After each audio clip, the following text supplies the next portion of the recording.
Então, tá bom, pessoal. Bom dia mais uma vez. Eu vou fazer uma apresentação bem sucinta, na verdade. A ideia é não tornar o assunto repetitivo, apenas detalhar um pouquinho mais sobre casas de férias e ficarei aqui o dia inteiro, assim como todo mundo, e aí as perguntas que vão acontecendo, que são perguntas mais específicas, ou de condomínios, ou informações um pouco mais detalhadas, obviamente a gente está à disposição e vai ser com muito prazer que eu vou conseguir esclarecer a dúvida que vocês venham a ter, tá bom? E eu vou tentar, no final aqui da apresentação, fazer a mesma coisa, deixar aberto para algumas perguntas que, de repente, eu posso pular, vamos colocar assim, tá bom? A primeira coisa só, a gente escuta bastante essa pergunta. André, eu queria comprar uma casa de férias, mas o que é o resort? Então, isso aqui é só para dizer que, na verdade, é a mesma coisa. Seja casa de férias, vacation home, resort de férias, casa de veraneio, é mais a nomenclatura, é a mesma coisa. A gente tem, essencialmente, imóveis residenciais e imóveis de férias. Não importa o que a gente vai falar, até a gente... Eu mesma, às vezes, falo a sua vacation, a sua casa de férias, é só o nome. O que define, então... A Priscila entrou um pouquinho nisso, o imóvel residencial e o de férias. A diferença essencial que vai caracterizar é o zoneamento, a área aonde esse imóvel está construído. O que eu quero dizer com isso? André, eu quero comprar uma casa em Dr. Phillips, que alguém conhece, Orlando é um bairro que todo mundo procura, em Windermere, super legal, e eu queria alugar para a temporada. Eu posso? Não. É o zoneamento, como se fosse o CEP, é uma definição onde, nessa área X, permite-se aluguel de temporada. Nessa outra área, não.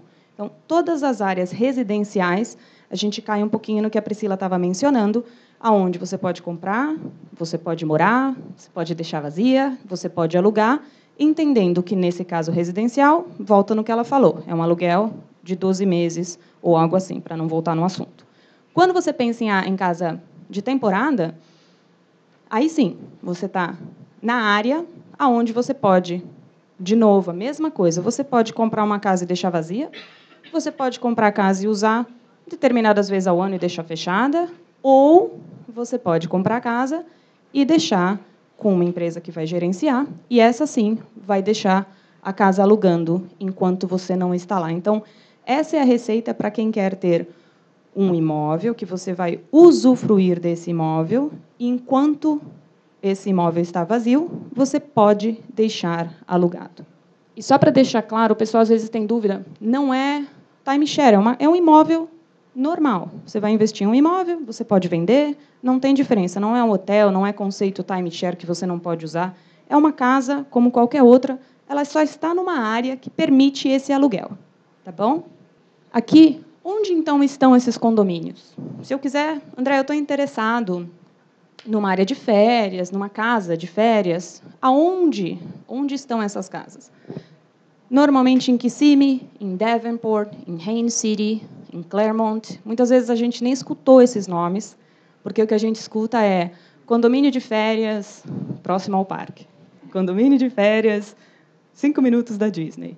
E não é por acaso, é exatamente a área onde eles estão, que é o que a gente chama de Osceola County, que normalmente abrange essa área próxima ao parque, por isso que é o que se escuta, e faz sentido também. Se é uma casa de férias, a ideia é estar próximo aos parques, estar próximo aos shoppings, e, de novo, complementando o que a Priscila falou, não, muito provavelmente não vai estar colado a escolas e com as melhores escolas, porque o objetivo até do governo não é esse, tá? Celebration, está aqui embaixo riscadinho. Celebration é uma área que bastante gente conhece, bastante gente tem interesse, mas é uma área extremamente residencial, apesar de estar localizado meio que em Kissimmee, de certa forma. Tá? Então, Celebration é essencialmente um condomínio. Ele é tido e tratado como uma cidade, mas é um condomínio onde não se permite esse aluguel de temporada. Tá? É só um parênteses, que é uma área dentro desse condado, onde, em geral, são os condomínios de férias, mas Celebration é estritamente residencial. Por que essa área? Por que o Osceola County, que é a área que abrange essas cidades que eu mencionei? Exatamente pela localização. Porque já está próximo dos parques, porque está próximo dos restaurantes, você tem fácil acesso do aeroporto para chegar e sair, você tem fácil acesso aí às praias, e é uma área onde o governo também aprova e incentiva o desenvolvimento e o crescimento da própria área.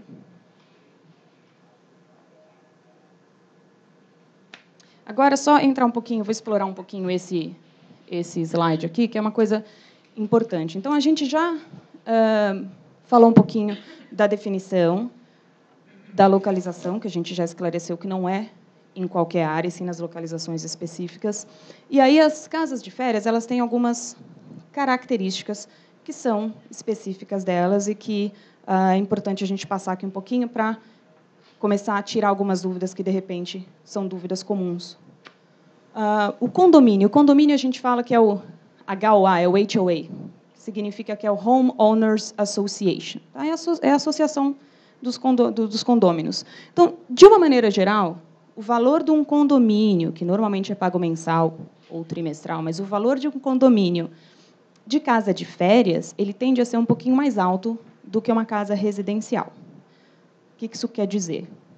Quer dizer que, numa casa de férias, normalmente você vai ter um condomínio mensal na faixa de uns $400. Isso inclui o quê? O uso das dependências todas, isso inclui a manutenção da área comum. Por que ele é mais alto? Porque a área de lazer é muito maior. Quanto mais novos condomínios vão chegando, mais área de lazer eles colocam, vão complementar o tipo de piscina que eles têm, o tipo de infraestrutura de lazer. Eles normalmente, esses condomínios têm normalmente portaria fechada. Então, são características que, obviamente, precisam e faz sentido. É um condomínio onde, obviamente, primeiro que é para atrair quem está passeando. Quem está passeando quer se divertir, quer estar no salão de jogos, quer que a criança vá brincar, quer curtir, então tem que ter isso. Segundo, que é um condomínio que vai ter uma circulação muito maior de pessoas. Lembrem que ele está sendo alugado diariamente, então a rotatividade, o entra e sai, é muito maior. Então, existe uma estrutura, obviamente, muito grande de controle de quem entra e quem sai, para manter a segurança de quem está ficando nesses condomínios, tá bom? Quando você compra a casa de férias, a vacation home, uma das coisas que as construtoras entenderam também é que, e a gente tem que pensar e entender como produtos, vamos colocar assim, totalmente diferentes. Quando você pensa em casa residencial e quando você pensa em casa que vai ser a sua casa de férias, tá? O condomínio de férias, ele é um condomínio essencialmente como investimento. De novo, pode ser para você usar só para sua família, pode ser que você queira colocar para alugar, pode ser que você esteja visando lucro ou não, mas não é a sua casa essencialmente residencial. Então, tem algumas características. As próprias construtoras, no processo de compra, você vai comprar, mesmo ele sendo novo, normalmente você compra, e ou lá mesmo onde você está comprando, ou no estúdio design, que é um local onde a gente vai escolher os acabamentos da casa, normalmente você não passa o dia lá escolhendo cada detalhe, como acontece na casa residencial. Muito diretamente falando, é porque as pessoas não querem também investir muito além daquilo. Então, para ficar mais prático, muitas das construtoras oferecem kits. Então, você compra a casa, porque as casas vêm completas. Elas vêm com armário, ela vem com espelho, com luz, com os armários todos de cozinha, de banheiro, com todos os eletrodomésticos. O que elas não vão ter, a grosso modo, é o móvel que se move, móvel, decoração. De resto, você entra na sua casa, ela está pronta. Você vai precisar comprar cama, sofá, mas você vai entrar no banheiro, gente, o banheiro só falta o vasinho. Ele está pronto. Tem o espelho na parede, tem a luzinha. Põe a toalhinha ali, está pronto. Então, isso é para facilitar também. Então, a casa está pronta e você acaba escolhendo a cor. Normalmente, são 3 pacotes e você vai escolher. Eu quero tudo branco, tudo, sei lá, de madeira mais escura ou mais clara. São esses pacotes. Então, o próprio processo já é mais simples. O que mais? Já falei isso aqui. As casas, muitas delas já vêm com piscina e a piscina está inclusa no preço de venda, em sua grande maioria. Claro, tem algumas exceções, mas, a grosso modo, as casas que são de férias já vêm com piscina incluso no preço. Então, quando você olha, essa casa é 300 mil, Com a piscina, com a geladeira, com o fogão, com os móveis e tudo mais, tá bom? E aqui cobre um pouquinho também do que eu falei, das vacation homes, que a tendência, realmente, a gente nota que a das pessoas é ficar muito mais em casas do que em hotéis. E volta um pouquinho no que eu falei, o que eles oferecem, que são os restaurantes, são outros tipos de serviço que um condomínio residencial, muitas vezes, não vai te oferecer. Então, vamos lá. A Priscila passou um pouquinho nisso também. É sempre aquela pergunta, né? É um ótimo negócio? É bom? É ruim? A gente não tem uma resposta exata, não existe a resposta correta.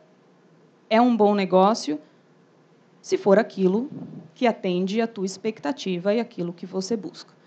Então, a grosso modo, é importante entender que, em primeiro lugar, a casa de férias, ela passa a ser atrativa por te dar a opção de, eventualmente, fazer um negócio. Você está adquirindo um imóvel, é um bem, e você vai usufruir de duas coisas. O bem que você comprou, o imóvel que você comprou, que vai naturalmente sofrer uma valorização com o tempo, como qualquer outro imóvel. Antes de qualquer coisa, se você comprar um imóvel hoje, e se eu for vender daqui 6 meses, daqui 1 ano, eu vou ganhar muito dinheiro? Não. Isso é uma pergunta comum, porque, às vezes, aqui você vê uma valorização muito rápida, né? Muito, se eu vender no que vem, se eu comprar na planta e vender dali 6 meses... Tudo nos Estados Unidos é aquela coisa, devagar e sempre. Dificilmente cai, e mesmo quando cai, cai devagar, quando levanta, levanta devagar, é muito mais estável. E é muito importante esse tipo de discussão com o seu corretor. O que vai fazer ser um bom negócio é explicar esse tipo de análise. A casa de férias é um bom negócio? Pode ser um excelente negócio, mas tem cliente que, às vezes, é mais negócio você investir numa casa de um bairro residencial do que num de férias. É essa análise. Por quê? Entende o seguinte, quando você vai comprar uma casa de férias, a primeira coisa que é importante, que é muito positivo, você pode ter um imóvel, então, que você vai usufruir dele, e, ao invés de repente, comprar um imóvel que gera, obviamente, experiências muito boas e tudo mais, ele vai gerar algumas despesas. Então, agora eu tenho a oportunidade de comprar uma casa super bonita, eu vou passear com a minha família, eu vou levar todo mundo, eu vou à Disney e tudo mais, e, de repente, eu posso não ter custo e ainda ter algum lucro. Então, essa matemática é muito interessante. A gente, obviamente, entra mais a fundo em números e tamanhos das casas, o retorno que você deve ter, que não é imediato, que tem um tempo. Tá? Então, a casa de férias é um pacote, você tem 2 em 1. Primeiro é a compra do imóvel em si, que a gente analisar, tem que ser analisado o local do condomínio, o tamanho da casa. Faz diferença uma casa menor ou uma maior? Faz muita diferença. Qual é o melhor tamanho para se comprar? Qual é a melhor área para investir? É melhor eu comprar uma casa de 4 quartos, ou uma de 8 quartos, ou uma de 13 quartos? Então, esse tipo de análise é muito interessante que seja feito.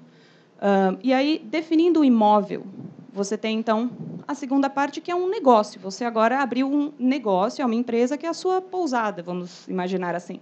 Então, agora você tem duas coisas. O primeiro, eu acertei no imóvel e que eu quero estar com o imóvel correto, que vai valorizar com o tempo e, eventualmente, eu posso vender se eu quiser. E eu abri um negócio, que é a minha pousada, que tem uma empresa gerenciando e que vai, com o tempo, valorizar também, ficar mais conhecida e, portanto, gerar negócio. Tá bom? A Priscila entrou um pouquinho nas administradoras e o tempo de desenvolvimento, como qualquer negócio, tem um tempinho para maturar e para começar a rodar e te dar esse lucro. As administradoras, a Priscila também mencionou, são muitas delas, e é importante também fazer essa análise junto conosco, quando nós estamos nesse processo, para ver qual mais te atende. Tem gente que prefere não se envolver, falando, André, eu comprei essa casa, ou eu comprei 2 casas, é investimento, mas, assim, eu não quero escutar que ela existe, eu não quero que ninguém saiba que eu tenho, só quero que alguém cuide para mim. Legal, de repente, é legal uma administradora que é muito mais ativa e tem, às vezes, restrições, que só pode usar 2, 3 vezes por ano, mas, de repente, para essa pessoa não tem problema, ele não quer muito, ele só quer mesmo não ter alguém que vá lá atrás da casa dele e cuide de tudo. Tem gente que fala, não, eu quero uma administradora que me dê uma liberdade muito maior, porque eu quero usar essa casa. E eu tenho clientes que são assim, André, eu vou usar essa casa e eu vou dar de brinde na minha empresa para funcionários, férias deles, eu quero usar para isso. Então, eu quero ter autonomia de poder ir lá e eu alugar para quem eu quiser, eu cobrar o que eu quiser. Tem empresas que te permitem esse tipo de abertura. Então, esse tipo de conversa é legal também para que a gente possa te orientar, de repente, como administrador, que melhor vai atender ao seu objetivo com esse imóvel. Aqui, eu não vou entrar em detalhe, é só para vocês entenderem, quando você compra o imóvel, passamos o processo de seleção, compramos o imóvel, agora estamos com a chave, e agora vem aquela pergunta, então, agora eu estou com a chave, e agora eu quero alugar. E é nesse momento que a gente vai, então, fazer junto, normalmente, com a empresa de gerenciamento, o que a gente precisa fazer. É a abertura de uma empresa, normalmente com acompanhamento de uma contadora e tudo mais, para ter essa empresa que permite você ter a licença para alugar o seu imóvel. Isso tudo é feito de uma maneira super simples, não é nada burocrático, não é super caro, e aí a contadora vai te orientar. É claro que durante o momento de seleção do imóvel ou da compra, muitas vezes vocês já estão, a gente mesmo indica, quem não tiver indicação, com uma contadora, para que você tenha uma visão de quanto isso custaria ou qual seria o procedimento. Financiamento dessas casas. Essas casas podem ser financiadas, sim. Existe financiamento para estrangeiro, mas são casas que, normalmente, têm algumas restrições. Eles pedem um depósito um pouquinho maior. A gente vê casas que, às vezes, com 25%, com 30% de depósito, a gente pode financiar para estrangeiro. Os bancos, casas de férias, eles pedem um pouquinho mais. Natural, muita gente que compra é investidor, é estrangeiro, e para o banco eles entendem talvez como um produto talvez de mais risco para eles, porque se todo mundo parar de pagar, como é que ele acha? Eles não têm um histórico de crédito muito grande dos compradores, eles não conseguem esse tipo de informação, então eles normalmente sobem a sua entrada um pouquinho. Não é regra, a gente consegue às vezes com 30, 40, mas só para vocês entenderem um pouquinho. O processo de financiamento, a grosso modo, é o mesmo para casa residencial ou para casa de férias. Eu não vou entrar em detalhe, porque nós vamos ter a Flávia que vai falar sobre isso, e é ela que cuida e que faz isso diretamente, tá bom? Aqui é só para dar uma ideia para vocês de que a Flórida representa 23% de todas as casas vendidas a estrangeiros nos Estados Unidos inteiro. A Flórida está crescendo, ela é muito forte com os estrangeiros. A gente vê, qualquer um que já foi a Orlando ou áreas na Flórida em geral, sente isso só de passear. A gente escuta tudo que é idioma, pessoas de todos os lugares. A gente chega até a brincar que está procurando alguém falando inglês. Tem gente de tudo que é lugar. Orlando também, sem entrar em muitos detalhes, mas uma coisa importante é que nós recebemos 66 milhões de visitantes. Então, uma preocupação que, às vezes, o pessoal tem, mas será que vai ter gente para alugar minha casa? Mas, no final do dia, nós vamos ter uma apresentação, eu sei que do Encore, que vai falar bastante do produto deles, e aí eu vou complementar para ajudá-los um pouquinho mais no processo de compra, coisas que são importantes e que facilitam e que contribuem para o maior aluguel da tua casa, tá? Aqui mostra um pouquinho, só para a gente encerrar aqui. Uma das preocupações que as pessoas têm, muitas vezes, falam, Andréa, mas como que vai ficar ocupado o tempo inteiro, né? O brasileiro só vai lá em julho e em dezembro, é o pensamento normal de quem está aqui. Então, é só para mostrar para vocês que o brasileiro, tem muita gente comprando, mas não é o único público que está lá. Por que isso é importante? Para vocês entenderem que as estações de férias e os momentos de temporada, de pico, eles se complementam. Muitas vezes, quando o brasileiro está vindo embora, em fevereiro, acabou aquelas férias de janeiro, fevereiro, eles estão vindo embora, o próprio americano, que às vezes está lá em cima, está no frio, o canadense, eles descem. Então, se complementa. Acaba a temporada do brasileiro? Não se preocupa, vai ter gente vindo. Aí, quando eles estão desanimando, chega o brasileiro de novo, chega o europeu, chega o chinês. Então, a grosso modo, essas casas ficam ocupadas, chega a ter 80% de ocupação, 90% de ocupação. Isso é imediato. Nossa, comprei minha casa, mas vai ter fila de espera amanhã? Pode acontecer, mas a lógica não é essa. O interessante é se trabalhar sempre com uma média de ocupação se a gente pensa teoricamente falando, em números, ter em mente uma taxa de ocupação de 50%. E dali para frente, que é um número bem baixo para Orlando, bem conservador, e é um número que vocês têm que estar confortável com 50%, porque dali para frente o cenário é muito mais bonito. A média, a gente vê que tem casas que a média delas é 60%, 65% ao ano. Isso casas que eu estou dizendo que as pessoas não estão se dedicando para que essa casa alugue mais. O que contribui com esse aluguel? A primeira coisa que vocês têm que ter em mente, com o objetivo dessa casa, se o objetivo de vocês é colocar para alugar, enquanto vocês não estão usando, decoração. Decoração, decoração. É imprescindível. É preferível comprar uma casa com um quarto a menos, se for o caso, e colocar uma decoração bonita, do que se preocupar com ter um quarto a mais e não investir na decoração. Eu vou sempre fazer essa matemática com vocês. A casa é 400 mil, eu vou ficar assim, pensa 450, pensa 450. Igual um papagaio atrás, porque é super importante. A casa com uma decoração bonita, uma decoração atrativa, faz muita diferença. As pessoas alugam pela internet, é o visual. E, gente, uma coisa é fato. Quem aluga, quem fica lá na foto é a mulher. Podem discordar. Quem discordar pode jogar pedra. É a mulher. E aí ela está vendo lá. Ou pode até ser o homem. Vai, vamos lá, está todo mundo junto. Imagina o seguinte. Vocês estão indo lá, tem duas casas. Uma tem, assim, videogame. A outra não tem. Muitas vezes você vai para qual? Uma que tem um videogame.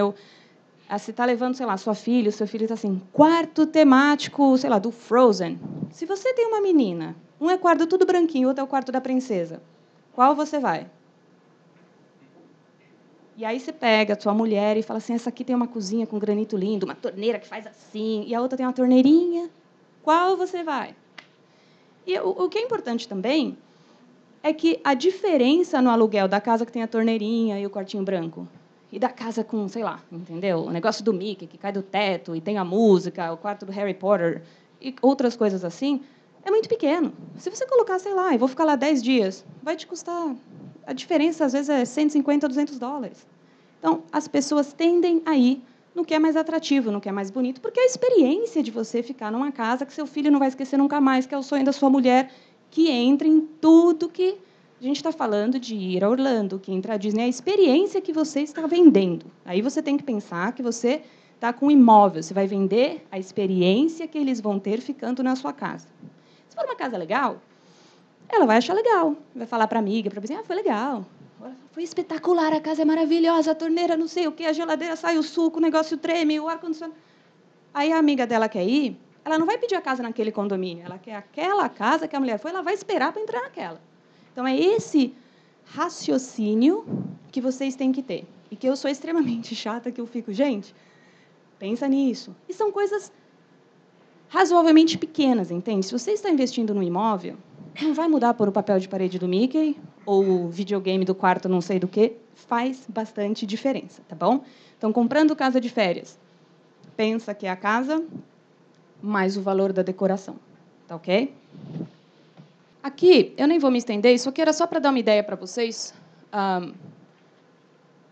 Orlando, não só ele bateu o recorde de visitantes, mas tem muita coisa acontecendo em Orlando. Eu não vou entrar em detalhe aqui, mas é muito investimento, tem muita coisa nova, muito empreendimento novo, o que só faz com que o público para essas casas cresça e cresça e cresça.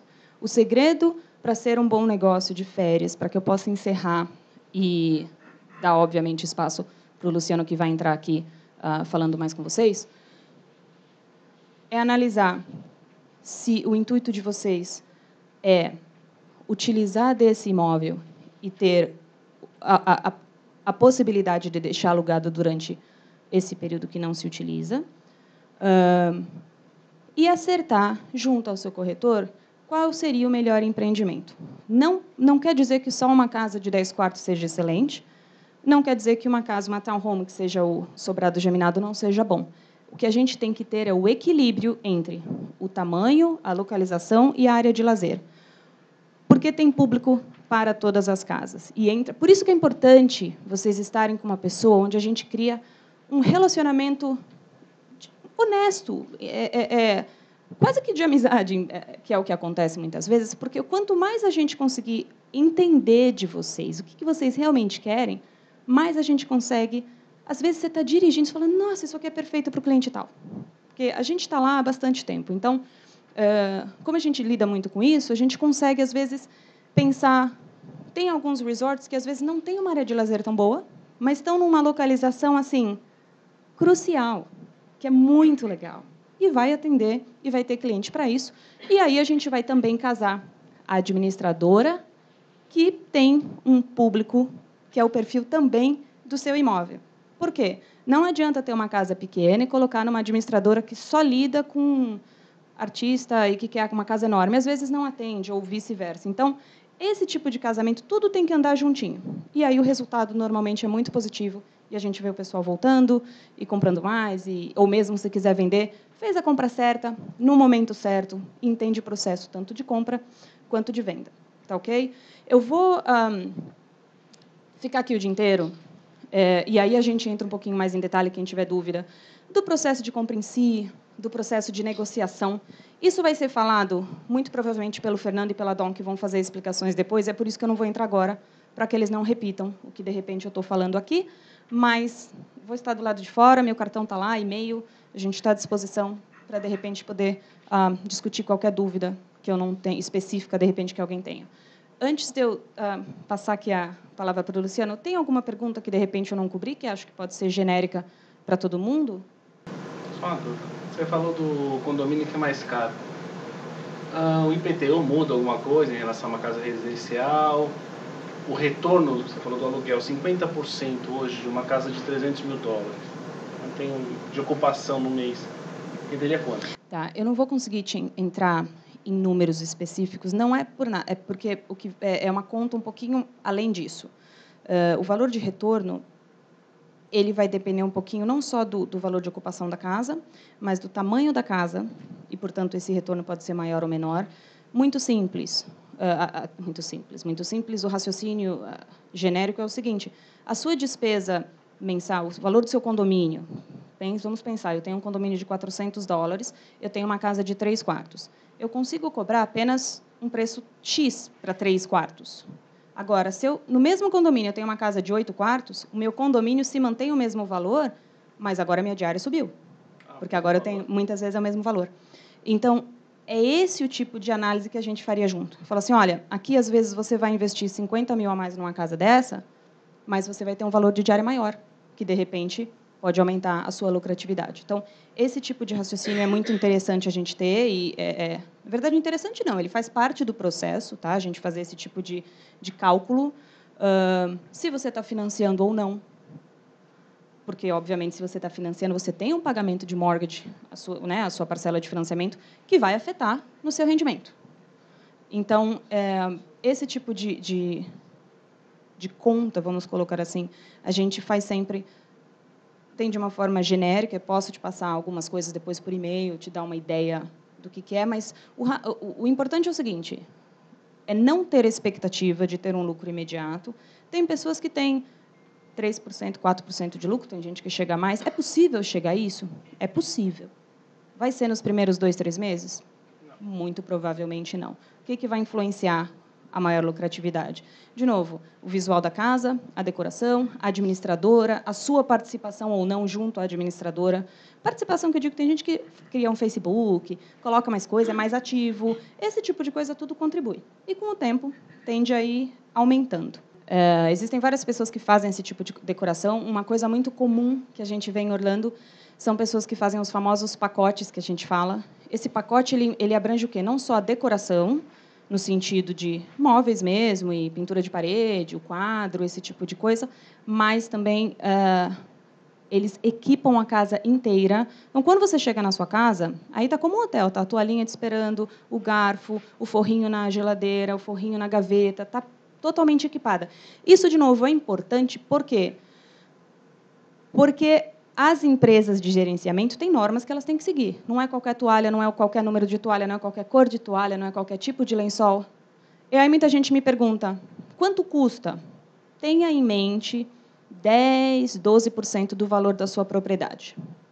Esse é um cálculo que consegue te dar uma visão do quanto vai custar.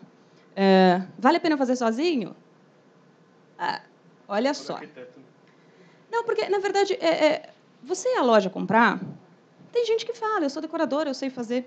Legal, pode ir. Eu vou economizar muito? Começam algumas coisas. Você pode até, de repente, fazer sozinho, no preço ali dos móveis, talvez. Mas o problema é que, primeiro, o problema não é comprar. Comprar é legal. O problema é você voltar para o Brasil e eles estão entregando a mesa. Quem está lá para receber? E aí a mesa que tinha 6 cadeiras veio faltando uma está quebrada. Quer dizer, esse tipo de logística é onde tem uma pessoa que sabe fazer isso, ela sabe onde comprar, ela sabe onde trocar.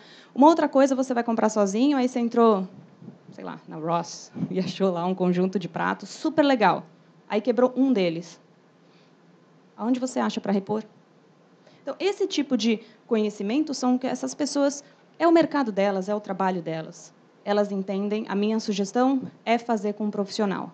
É um negócio que vocês estão fazendo. Sua casa de férias é um negócio. Faça da melhor maneira que você puder, dentro do seu orçamento, e você vai ter um resultado bem positivo.